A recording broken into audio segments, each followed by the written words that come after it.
Maya Johnson lay on a thin hospital bed in the emergency room at Grady Hospital in Atlanta. Sweat rolled down her forehead, her body felt heavy, and her skin burned with fever.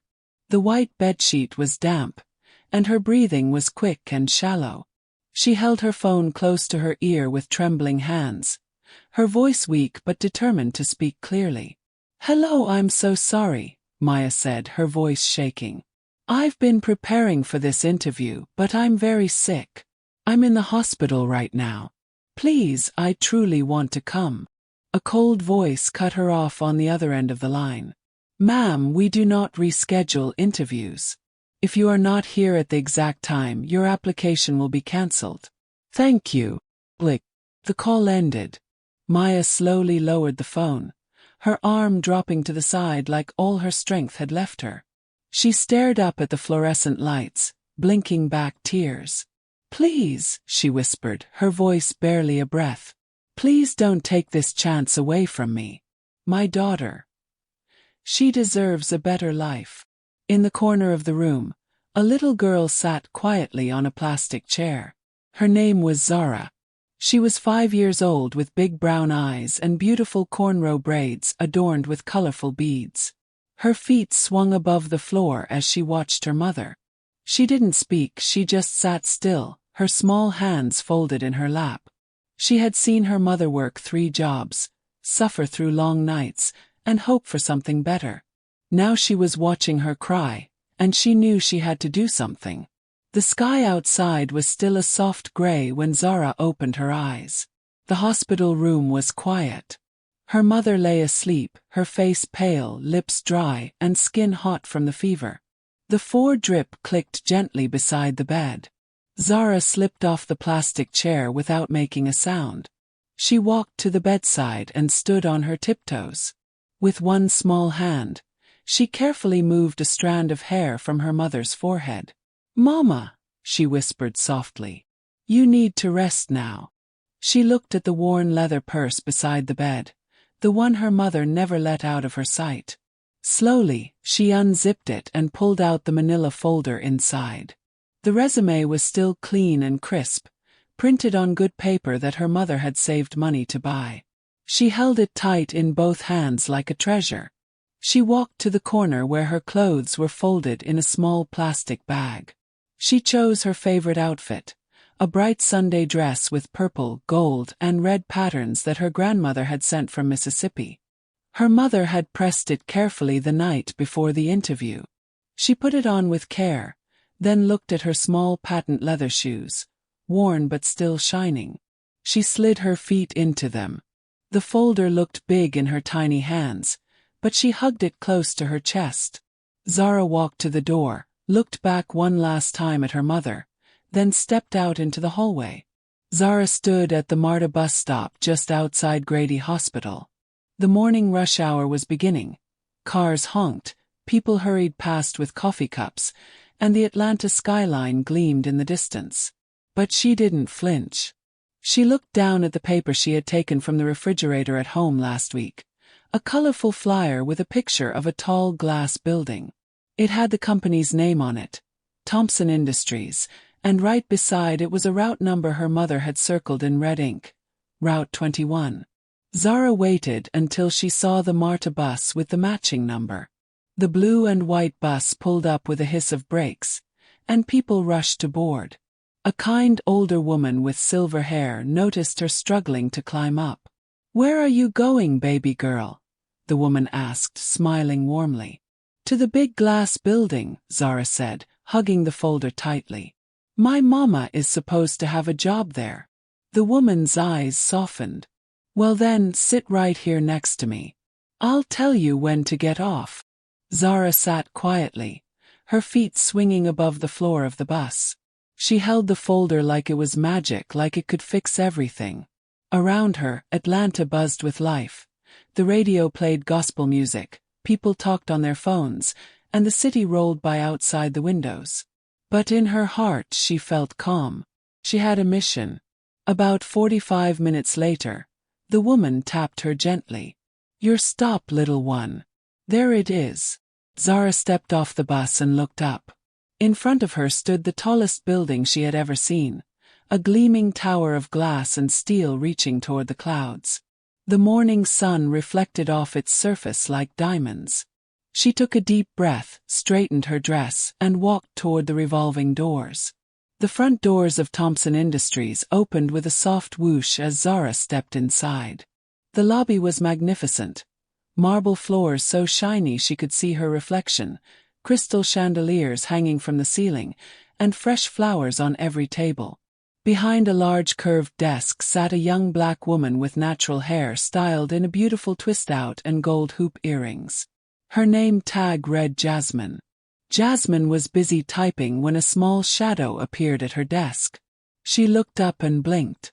Standing in front of her was a little girl in a bright Sunday dress, holding a manila folder almost half her size. Jasmine leaned forward gently. "Hello, sweetheart. Are you lost?" Zara shook her head firmly. "No, ma'am. I'm here for the interview." Jasmine blinked again. "An interview?" "Yes, ma'am," Zara said, standing straighter. "It's my mama's interview. She's very sick and couldn't come, but she really needs this job. So I came instead."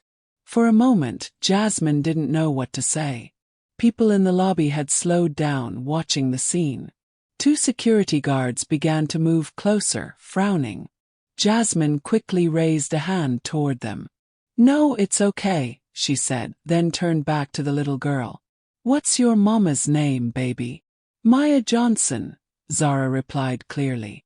Jasmine checked her computer. Yes, she was scheduled for 9 a.m. today. She took a slow breath, then pressed a button on her earpiece. "Mr. Thompson, please come down to the lobby." "No, don't ask questions. Just tell him he needs to see this. It's important." She looked down at Zara and smiled softly. "You're very brave, little one." Zara smiled back, clutching the folder tighter.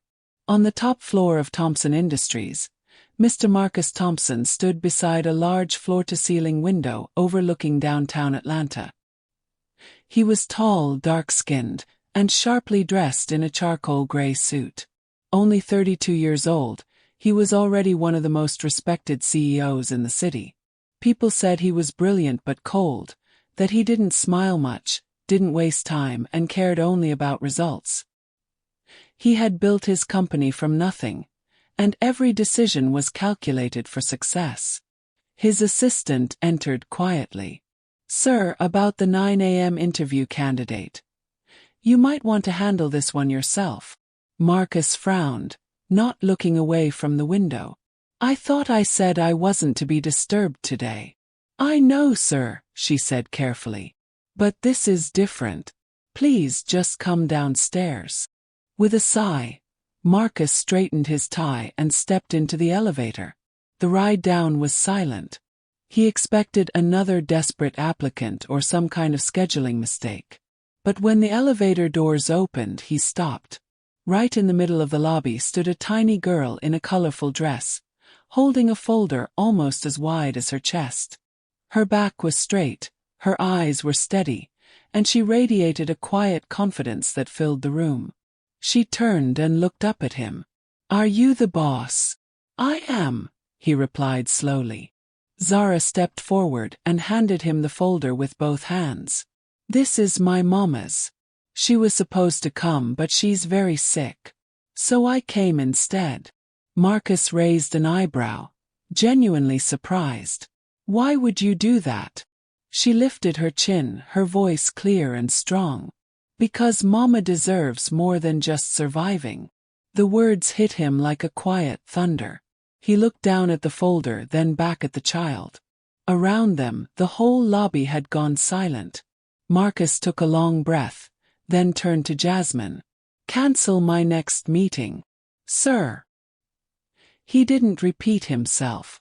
Then he looked at Zara and gave the smallest nod. "Come with me." She smiled, the first real smile he'd seen in his office building in months, and followed him down the hallway. The conference room was large, modern, and intimidating. A long glass table stretched across the center with high-backed leather chairs on both sides. Marcus pulled out a chair for Zara. It was too tall for her, but she climbed up with quiet confidence and sat straight, her small legs swinging above the floor. He sat across from her, placing the folder gently on the table. For a moment, he just looked at her, this small girl who had walked into a world meant for adults and handled it with more grace than most of his business partners. "So, Zara," he said, his voice softer than before, "can you tell me why your mother wants this job?" Zara didn't rush. She placed her tiny hands on the edge of the table and thought for a moment. "Mama works all the time," she began. "She cleans office buildings at night, she serves food at the diner during the day, and she does people's hair on weekends. She never gets to rest." Marcus nodded slowly, listening.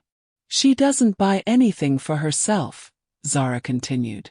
"Even when her shoes get holes, she says, 'These ones are still good,' and then she buys me new ones instead." Marcus glanced down at Zara's shining patent leather shoes. He didn't say anything, but something in his expression softened. "She used to go to college," Zara said quietly. "She showed me her books once. She told me she loved learning about business, but when she had me, she had to stop everything to take care of me." Marcus's eyes didn't leave her face. "She told me one night," Zara said, almost whispering, "that she's tired of just surviving. She wants to use her brain again. She wants a job where people see how smart she really is." The room fell completely silent. Marcus leaned back in his chair. No résumé had ever spoken to him like this. No interview had ever moved him the way this child's simple truth just had. "She practices her interview answers in the mirror," Zara added. "She bought this folder with her last $20 because she said presentation matters. And she told me that if she got this job, maybe one day I could go to college too, and I wouldn't have to worry about money." Marcus closed his eyes for a moment, then opened them and looked at this remarkable little girl. "Zara," he said quietly, "what do you want to be when you grow up?" She smiled. "I want to be like Mama. Strong and smart and never giving up." After Zara left the conference room with Jasmine, Marcus remained seated. The folder was still open in front of him, and he finally looked down at the neatly typed words on the résumé. The name at the top read, Maya Johnson. She had studied business administration at Georgia State University. Full academic scholarship. Dean's List. President of the Black Student Business Association. Peer mentor. Community volunteer. Marcus raised an eyebrow. She had been sharp, driven, full of promise. Then suddenly the timeline of success stopped. No graduation. No internship.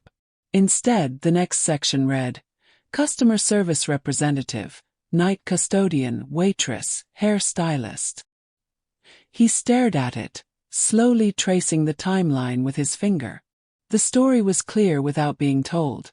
A young woman with a bright future, suddenly forced to choose survival over dreams. Marcus leaned back in his chair, silent.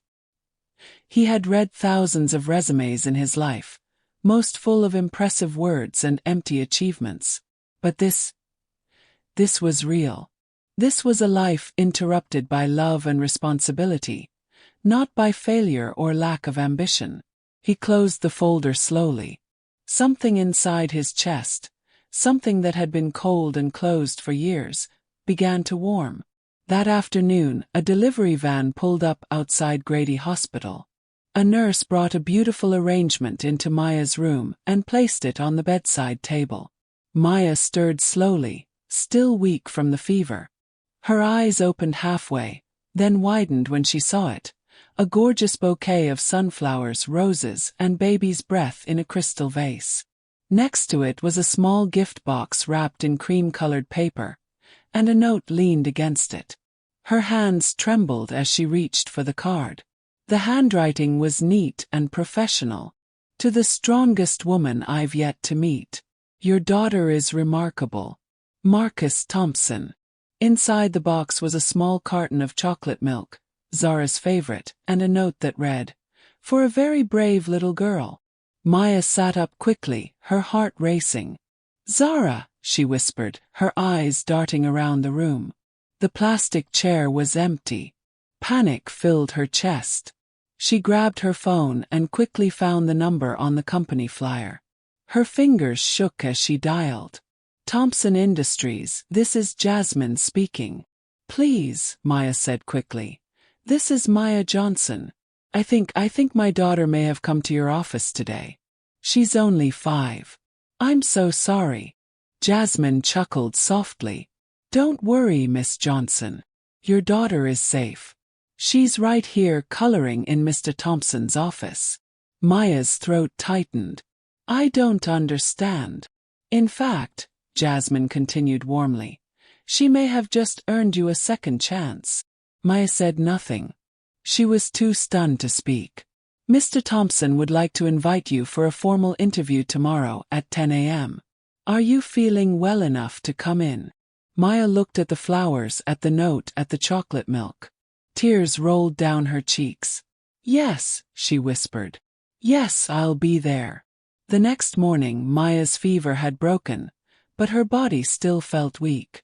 Even so, she didn't hesitate. She showered carefully, then put on her best outfit, a navy blue skirtsuit that she had bought at a thrift store and had tailored to fit perfectly. She brushed her hair back into a professional bun and applied her makeup with steady hands.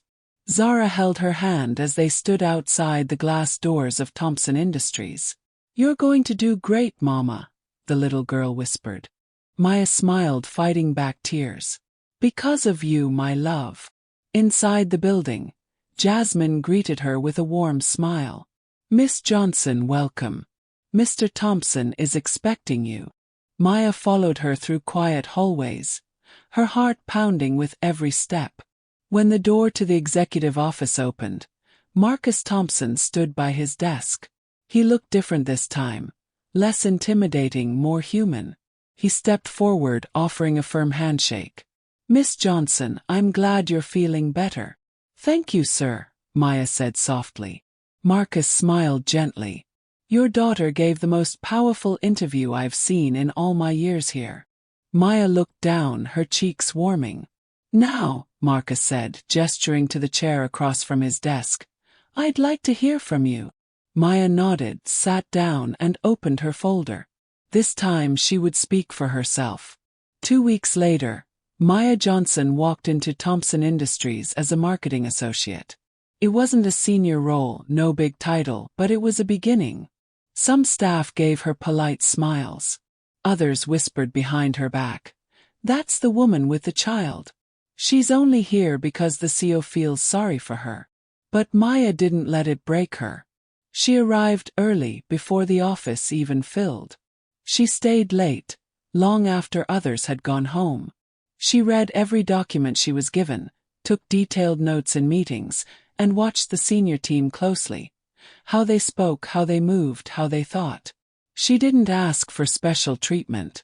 She just worked quietly, faithfully. And when she made mistakes, because she did, she apologized, corrected them, and never repeated them. One day, when she stayed late finishing a report, a sandwich quietly appeared on her desk. No note, but she knew who had sent it. On another day, when she called to say she'd be late because Zara had a fever, Marcus's text was short and kind. "Family first. Take your time." He didn't hover. He didn't make her feel like charity. He simply supported her, and in that quiet, steady space, Maya began to grow. Not just in the job, but in the belief that maybe, just maybe, she belonged. Every Friday after school, a little burst of joy entered Thompson Industries. Her name was Zara, and she came with her small backpack, coloring books, and a bright smile that could light up the entire lobby. The security guards waved her in like she was royalty. Jasmine kept her favorite apple juice cold in the office refrigerator. By now, she had her own special spot in Marcus's office. A small cushion by the window, a box of crayons, and a tiny desk just her size.